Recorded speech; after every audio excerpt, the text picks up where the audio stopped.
ফিরে এলাম বিরতির পর। ফের সুন্দরবনের লোকালয়ে বাঘের হানা এবং বাঘের পায়ের ছাপে দেখা মিলল গ্লাসখালীতে। এলাকায় বাঘের আতঙ্ক, বাঘের খোঁজে বনকর্মীরা।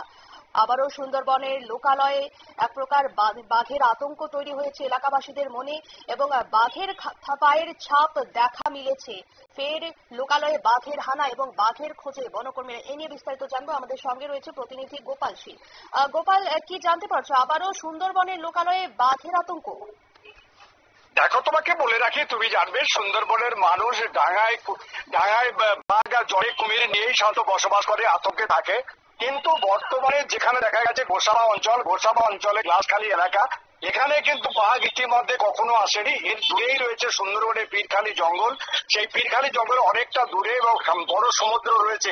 সেই সমুদ্র পাড়িয়ে কি করে এই গ্লাসখালী এলাকায় বাঘের পায়ের ছাপ মিলল, সেটা নিয়ে মানুষ আতঙ্কে রয়েছে। হঠাৎ করে মানুষজন দেখতে পায় যে তাদের বাঘের পায়ের ছাপ রয়েছে। ইতিমধ্যে বন দপ্তর এলাকাটাকে ঘিরে রেখেছে এবং শুধু এলাকা ঘিরে রেখে বলবো না, এলাকায় জাল দিয়ে ঘেরা হচ্ছে এবং যাতে মানুষকে সচেতন করা হচ্ছে যাতে কোনো আতঙ্ক না হয়। একমাত্র বন দপ্তরের মানুষজনই বুঝতে পারে বাঘ প্রকৃত আছে কি বাঘ চলে গেছে। কিন্তু বাঘ তো চাক্ষুষ দেখা মেলেনি। কিন্তু বাঘ দেখা না মারলে কি হবে? পায়ের যে ছাপ, পায়ের যে গতিবিধি রয়েছে, গতিবিধি কোন দিকে গেছে, সেই গতিবিধি দেখে বন দপ্তর চিন্তার চেষ্টা করছে বাঘ প্রকৃত চলে গেছে কি বাঘ রয়েছে। ইতিমধ্যে তবে এলাকায় রয়েছে আতঙ্ক, মানুষজন কিন্তু আতঙ্কে রয়েছে। ধন্যবাদ গোপাল।